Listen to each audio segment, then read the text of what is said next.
北极的下面究竟有什么？为什么那么多国家都想要得到这块极寒之地？陆地上最大的食肉动物北极熊为什么会出现淹死的现象？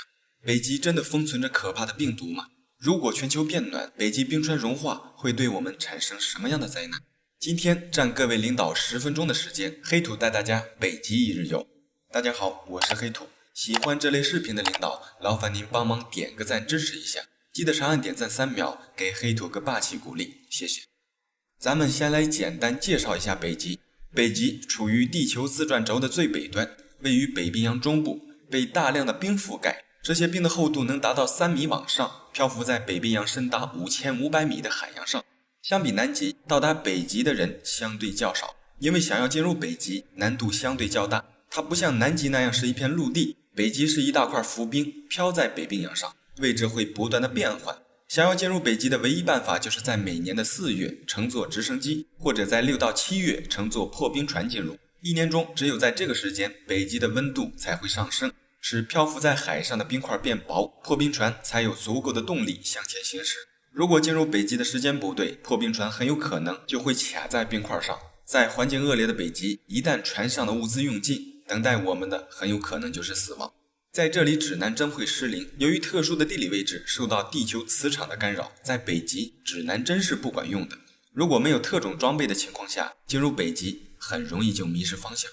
北极的中心点被称为北极点，环绕北极点2100万平方千米的区域都处于北极地区。这个圈内包含了丹麦、加拿大、俄罗斯、挪威、瑞典、芬兰、美国的阿拉斯加和冰岛的部分地区。这几个国家也是对北极主权竞争最强烈的国家。在北极圈内，越是接近北极点的地方，温度就会越低，最低温度可以达到-50度，而且在这里的一天一夜就是我们1年的时间。北极的太阳会在刚落下的时候就升起，并且不会升得太高，最高也不会超过23.5度。北极有极昼和极夜，在北极点有半年的时间是白天，半年是黑夜。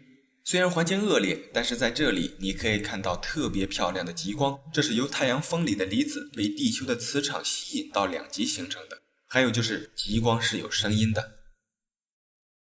在极度寒冷的北极地区，生存着陆地上第2大食肉动物北极熊。在人类没有发现科迪亚克棕熊时，北极熊曾是地球上第1大食肉动物。后来在科迪亚克岛发现了比北极熊还要大一点的大棕熊，北极熊才屈居第2。北极熊的战斗力特别强悍，奔跑速度可以达到每小时40公里。成年北极熊站起来可以达到2.8米，体重最大可以达到1600斤，相当于3到4只非洲雄狮。虽然块头很大，但是它们一点都不笨重，并且特别的灵敏。它们还是游泳健将，能以每小时10公里的速度，一天游97公里远。拥有健壮的身材与帅气的外表的北极熊，还是一夫多妻制。雄性北极熊在遇到喜欢的异性时，会先把对方揍一顿，以此来表示对对方的爱意。真正的打是亲，骂是爱。在整个北极圈里，除了人类，北极熊几乎没有天敌。随着全球变暖，北极熊可能将要面临灭绝的威胁。全球变暖，北极的大量浮冰融化，这使北极熊在捕食过程中很难找到上岸落脚的地方。虽然它们的游泳能力特别的强，但是毕竟不是水生动物，很多北极熊下水后游出去很远，找不到浮冰，就活活淹死在水中。在北极，除了北极熊，还有漂亮的北极狐，它身上的毛可以根据季节的变化变换颜色，冬天为纯白色，春天至夏天逐渐转变为青灰色，也叫青狐。北极的旅鼠是北极狐的主要捕食对象，并且它的捕猎方式特别罕见。除了北极熊跟北极狐，这里还有北极兔、麝牛、北极驯鹿、北极狼，这些都是生活在陆地上的。在北极的水下还生存着一种特别大的海象，最大的雄性海象体重可以到4400多斤，体长4.9米，一只海象能顶4只北极熊。虽然北极熊是南极的扛把子，但是见到这种大型的海象也不得不避让3分。海象是群居动物，它们大部分时间都是在陆地上睡觉和休息，吃完就睡，睡醒就吃。它在捕食的时候会把对方死死地抱住，利用自身的体重把猎物压到水下淹死，然后再慢慢地吃掉。还有一角鲸，这种鲸鱼前面长的那个长长的东西就代表着它的身份和地位，前面的长角越长越粗，就表示它在鲸群中的地位越高。在北极不但有这么多动物，其实早在1万多年前就已经有人类居住。让人意想不到的是，在这里居然有黄种人。从面相来看，他们是地地道道的亚洲面孔，跟蒙古人很像。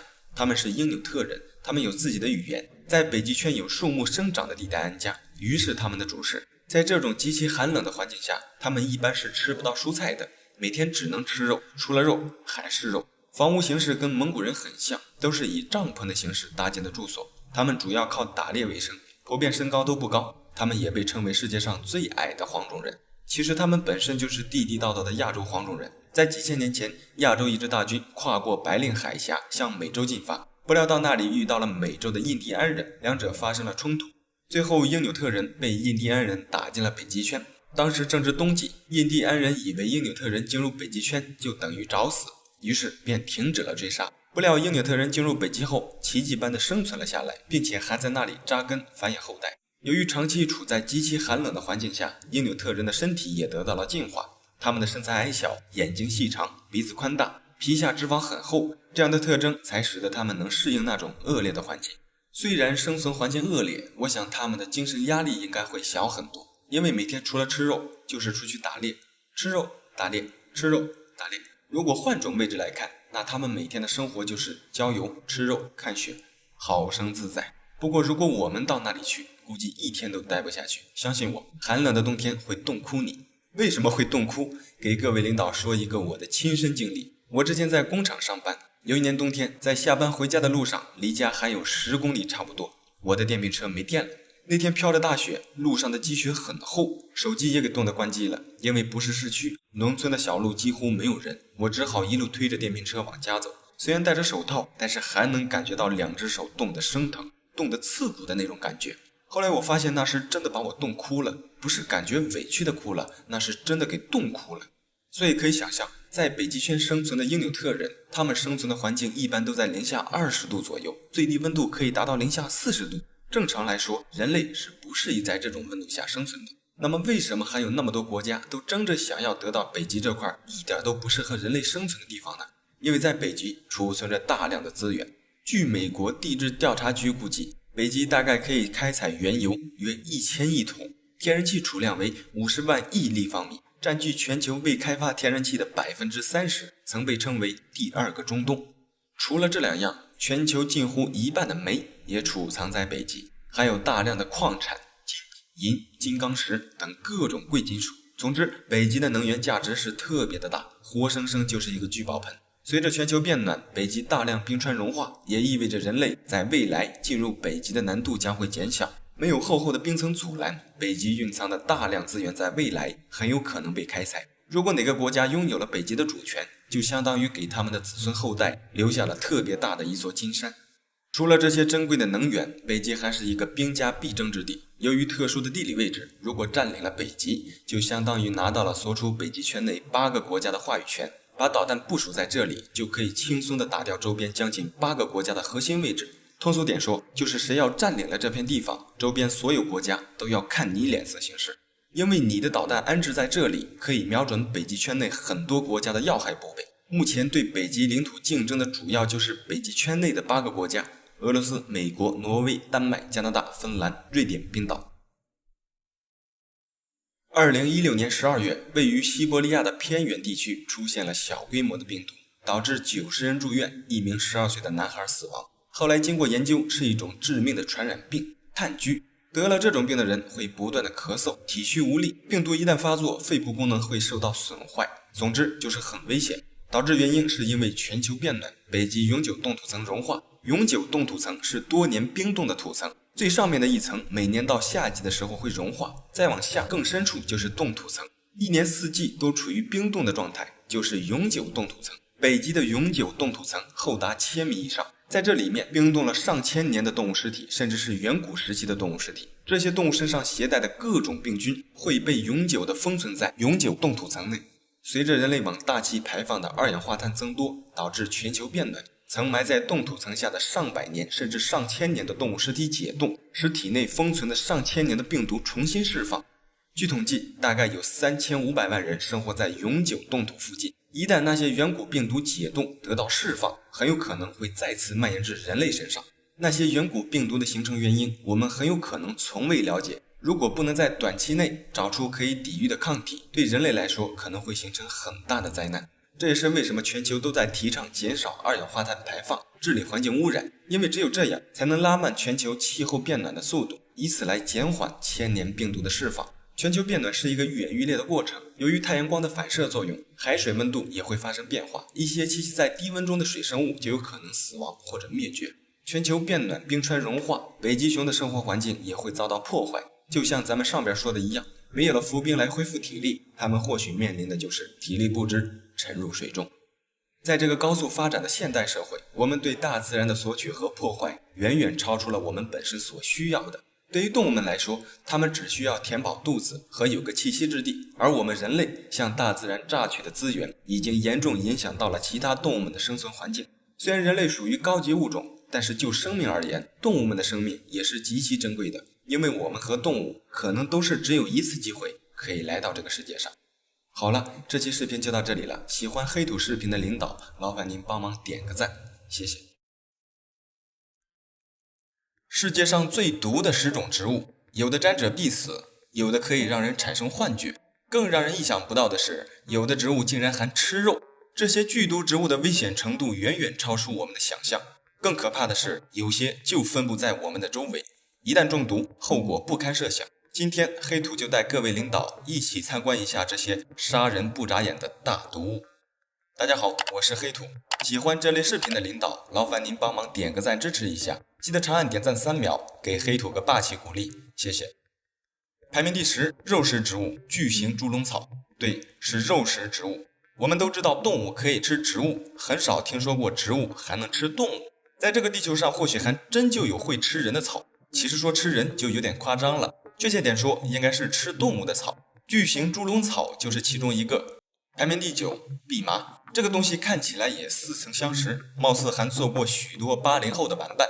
它调皮的外表下却像一个魔鬼般存在的东西。这个东西其实毒性极强，剥开外皮，里面会有一个椭圆形的蓖麻籽，毒素大部分都隐藏在这里，特别是非洲产的蓖麻籽，危险性相当大，只需2粒就可以使一个成年人致死，儿童仅需1粒。蓖麻籽中含有蓖麻毒蛋白跟蓖麻碱，主要就是蓖麻毒蛋白，7毫克就可以让一个成年人死亡。曾经还有国际间谍情报人员和恐怖分子利用蓖麻毒素进行暗杀行动。1978年，在伦敦的国际间谍人员曾用装有蓖麻毒素的散尖在公开场所行刺，一名被刺人员当场中毒身亡，可见毒性那是特别的强。这种毒性极强的蓖麻一般都生长在非洲，我们这里的蓖麻相比非洲没有那么强的毒性。不过也不可小视，即便没有非洲的毒性强，成人20粒照样可以丧命。在湖州农村也有村民将蓖麻籽炒熟吃的，未见中毒。可能是由于加热后的蓖麻籽里面的毒蛋白遭到了破坏，才使其毒性减弱。除了有毒，蓖麻籽也可以用来榨油，但并非食用油，一般都是工业用油。排名第8，水毒芹。这种植物在古希腊被称为铁杉，我们叫它水毒芹。它曾经在古希腊作为国家毒药，用于处置死刑犯。著名的希腊哲学家苏格拉底就是被这种毒药处决的。水毒芹一般生长在沼泽地、水边比较偏湿的地方。单看外表，白色的小花甚是诱人，美丽的外表下，它的全身都含有致命的毒芹素。最毒的部位主要都集中在根部，130毫克左右的汁液就可以使人致死。一旦误食，通常会出现胸闷、四肢无力，最后因呼吸麻痹窒息致死。中了毒芹素的死亡过程会很可怕，最短数分钟就可以致死，即便是幸运生存下来，也会有严重的后遗症，比如失忆症等状况。1984年3月，浙江丽水市的青田县，陈德兴曾在外放牧，总共90只鹅，40只误吞了水毒芹，中毒身亡，毒性极其的强烈。水毒芹还被美国农业部列为北美地区毒性最强的植物。排名第7，白蛇根草。美国前任总统林肯的母亲南希·汉克斯就是中了这种草的毒才去世的。这种草一般生长在北美的草原和牧场，牧场里的牛一旦误食这种草，就会被里面的毒素感染，之后人类再吃被感染的牛肉或者牛奶，就会间接性的传染给人类。在19世纪初期，很多美国人不熟悉蛇根草的毒性，也找不到牛身上的感染源，许多人吃了带有毒性的牛肉和牛奶后，导致成千上万的人死于这种草的毒素。直到19世纪末20世纪，美国农业部才发现这一切都是白蛇根草导致的。虽然这种草在农业产区被严格控制，但是在野外还是可以看到这种草的踪迹。相信观看黑土视频里如果有从事牧业的领导，应该都会知道它对牛羊的危害有多大。排名第6，舟形乌头。这种植物的毒性更可怕。我们以前经常在一些影视剧里可以看到，弓箭的箭头抹上一点东西，射中人之后就会口吐白沫，中毒身亡。其实那不是瞎编的，确实有这种毒。这种毒药的使用历史特别的悠久，案例可以追溯到上千年前。欧洲历史上的古罗马时期，这种植物的毒素就经常被用来消灭敌人。到了该时期结束时，舟形乌头的毒素被禁止使用，并且任何种植这种毒物的人都有可能被判处死刑。随着时间变迁，慢慢的这种植物也出现在很多人的后花园里，因为它蓝色的花朵有着诱人的观赏性。不过在修剪这种花的时候，如果不戴手套，也有可能发生中毒的现象。乌头毒素很容易被皮肤吸收，一旦中毒，毒液会顺着手蔓延至肩膀，之后会出现各种不适的麻木感，严重的会导致多器官衰竭和死亡，所以身体跟它的接触也是很危险的，毒性极强。排名第5，捕蝇草。它是比较出名的肉食植物，也是最像动物的一种植物。排名第4，天使的号角，也就是著名的曼陀罗。由于开出的花朵很像一个喇叭，所以就称它为天使的号角。之所以叫天使，是因为这种花具有非常大的魔力，确切点说，应该是有非常大的毒性。它会散发出一种麝香的味道，见到它的人会感觉到非常的愉悦，可以使人产生幻觉。这种花提取出来的粉末吹到人脸上，会让人进入迷幻的状态。曾经被西方很多邪恶的宗教用来迷惑信徒。中了曼陀罗毒的人会出现幻听、幻视，听到或者看到一些虚幻的东西，特别的可怕。曼陀罗的致幻作用特别的强大。2007年 VBS 电视台纪录片《哥伦比亚恶魔的呼吸》所描述的那样，哥伦比亚的罪犯从曼陀罗中提取毒粉，并制成迷幻药，用在人身上会让人根本不知道自己在做什么。即使他们处于完全有意识的状态，可能就是说头脑清醒的状态下，但是身体可能就不由自己控制，这家伙特别可怕。曼陀罗在古代也是蒙汗药的主要成分。排名第3，夹竹桃。这个东西大家并不陌生，因为它就分布在我们生活的周围。中国南方居多，特别是广东，经常在公园、风景区、道路旁或者湖旁边都很常见。典型的观赏性的植物，这种花耐性极强，在南方一年四季几乎全年都是花期，成活率很高。同上面一样，漂亮的外表下，它也是带有剧毒的物种，并且毒性极强，人畜误食严重的可以致死。植物整体包含了多种毒素，叶子、根部、花瓣、种子都有毒，其中有些是致命的，特别是树叶里面的毒性浓度最高，通过皮肤都有可能导致中毒。夹竹桃即便是枯死后，毒性依然存在。如果焚烧夹竹桃的枝干，冒出的烟也有高浓度的毒性。它之所以排列到第3名，是因为它距离我们的生活太近了，相比其他的毒物，危险性要大一些。所以说，看到漂亮的花，最好不要去采它，远远的欣赏就好了。排名第2，坏女人花。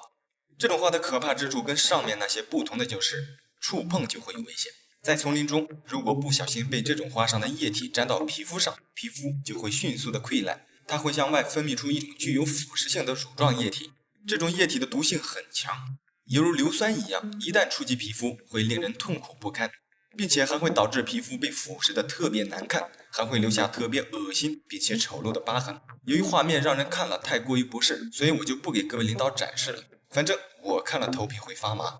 这种花被列为世界上10大危险植物之一，认清它的模样，以免在野外遇到它受到伤害。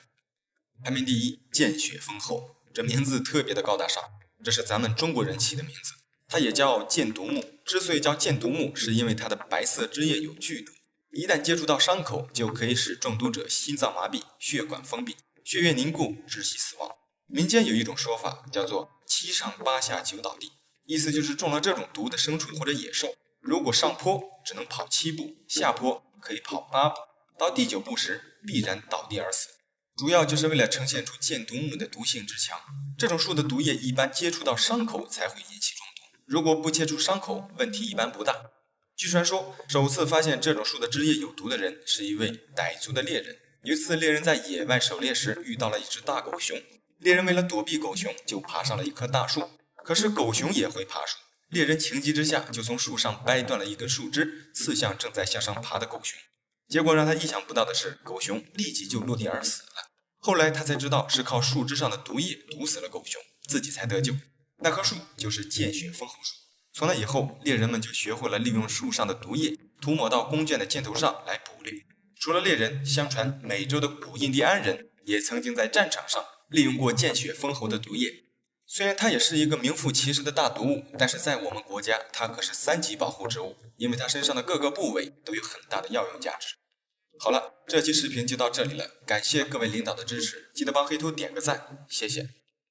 走南闯北的天津大麻花，再加上专砸房屋的房屋补漏，在网上被称为中国3大神秘组织。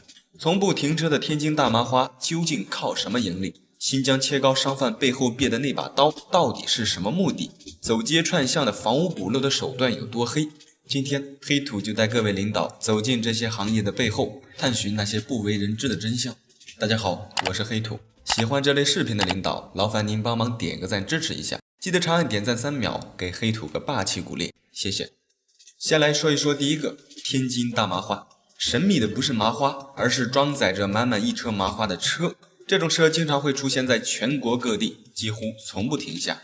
车上写着亮眼的几个大字：天津大麻花招手即停。不过他们大部分时间都在路上行驶，很少有人看到他们停在哪个热闹繁华的街头做生意，这就不由得让人怀疑，一辆外地牌照的车拉满满的一车麻花，走街串巷的跑，甚至到一些偏远的农村去，究竟是什么目的？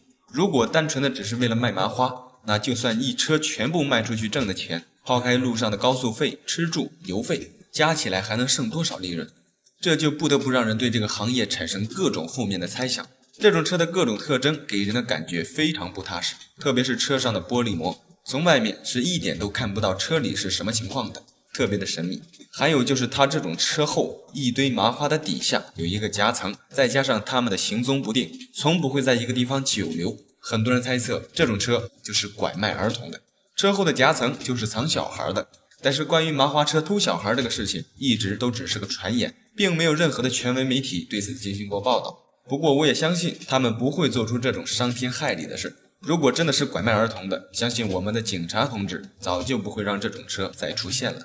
那么问题来了，没干坏事，拉这么满满一车麻花，这么走南闯北的干什么去？自驾游吗？肯定不是。还有人猜测他们可能是间谍，走街串巷就是为了搞清楚各个城市的道路情况。关于他们的传言还有很多。天津大麻花引来这么多嫌疑的，不外乎就一点：盈利。大家都认为他们不赚钱，再加上是外地车，只拉一车的麻花跑那么远，肯定赚不了多少钱。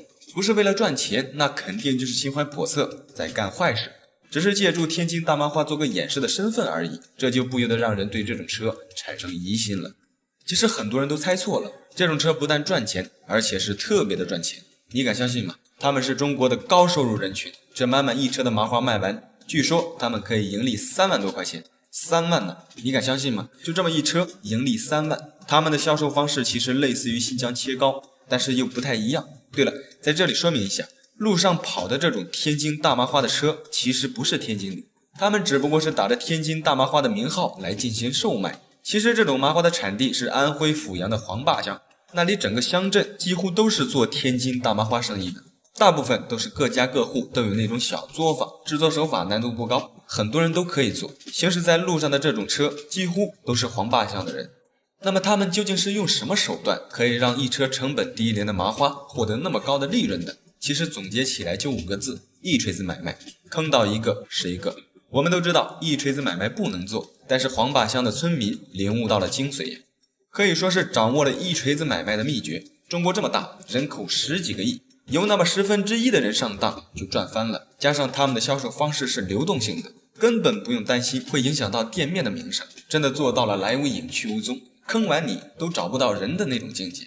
这种大麻花表面上看起来特别的诱人，但从外表看特别的有食欲，再加上外箱上的那几个大字香脆可口，很容易就可以勾起人的购买欲。很多人的想法就是买一点尝一尝，但是不买不知道，一买吓一跳。这种麻花看似普通，但到你真接触过之后，就知道这家伙有多吓人了。你买的时候，老板会跟你模糊不清的描述一下价格，老板可能会跟你说6、7块，你听到的可能就是6、7块钱一斤，但等买完结账的时候，你就会当场傻眼。这个时候老板就会清清楚楚地告诉你是6、7块钱1两，并不是6、7块钱一斤，一斤也就是60、70块钱。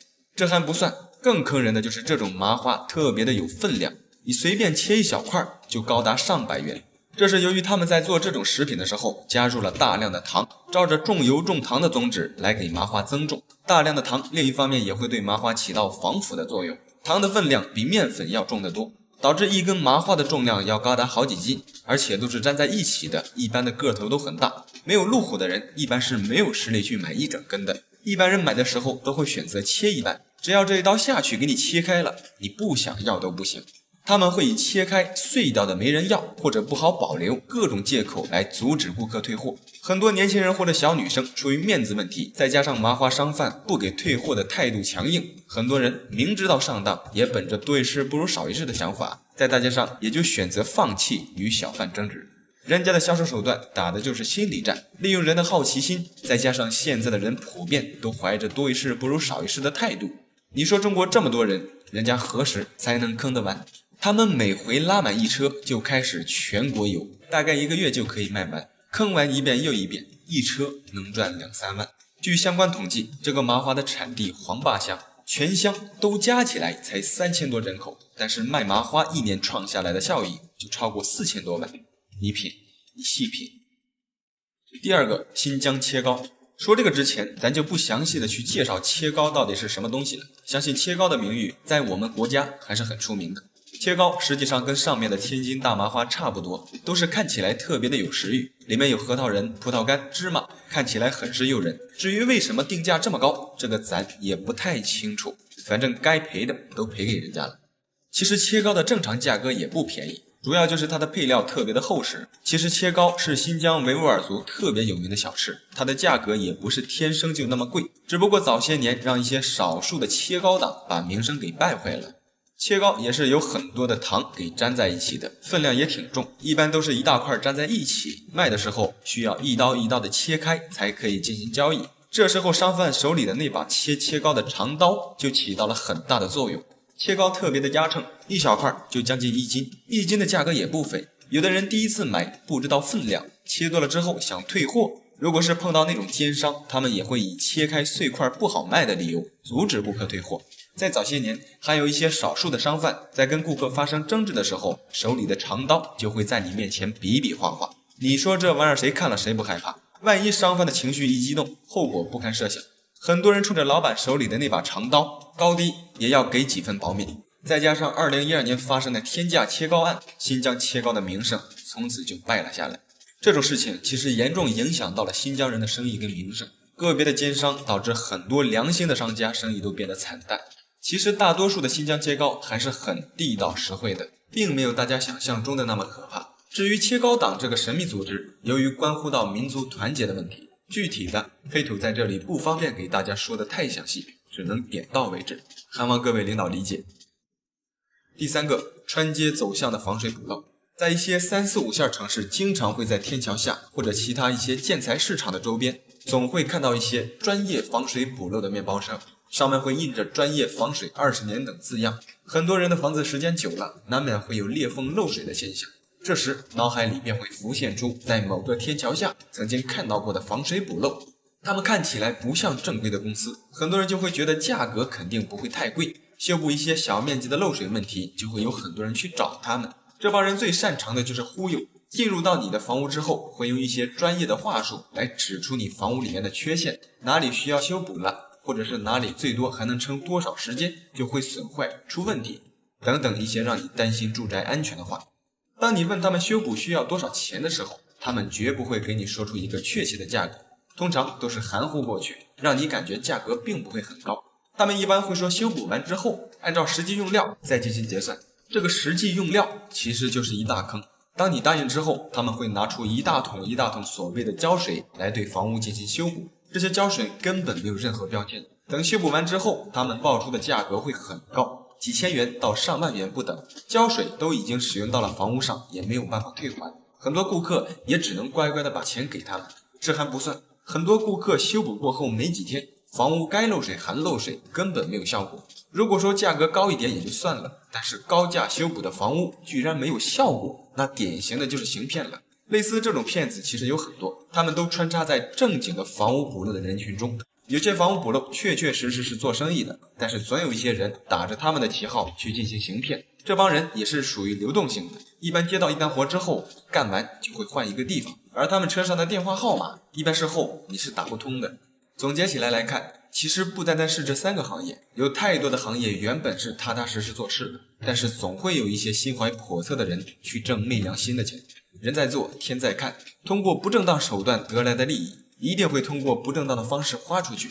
做人还是要本本分分。好了，看完这期视频，如果感觉很不错的领导，劳烦您帮忙点个赞，谢谢。